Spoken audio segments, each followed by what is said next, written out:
Today on Trek Wars, we learn about the Constitution-class starship. We will evaluate her shields, her hull, and her weapons. How powerful is she? Is she stronger than the Katanga? Is she weaker than the Katanga? Is she about the same?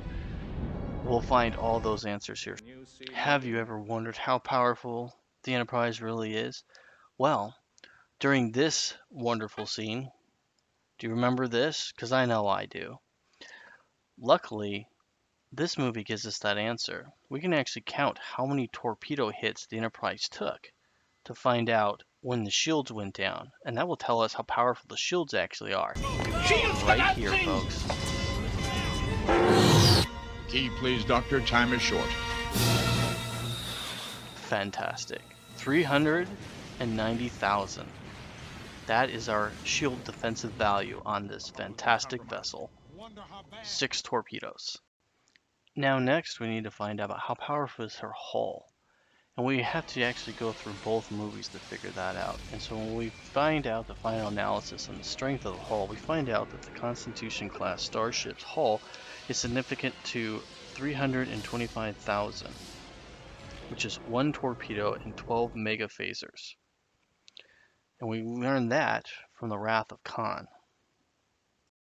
And for those who are not familiar with what the megaphasers are, the megaphasers are the large phasers that the Enterprise was attacked with.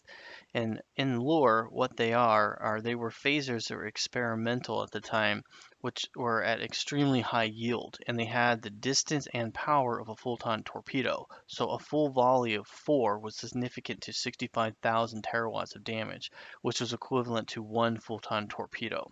And so that's how we were able to gather the analysis of the 325,000 for the hull. So what we can do is we can take the shields of 390,000, the hull of 325,000, we can combine together to find out that the Enterprise has a full defensive value of 715,000. Next, we need to find out how powerful the Type 7 phaser are. We know that torpedoes are 65,000 megatons. So when the Enterprise was engaging the Miranda, we know that the Miranda was able to take 3 torpedoes and 32 phaser Type 7s.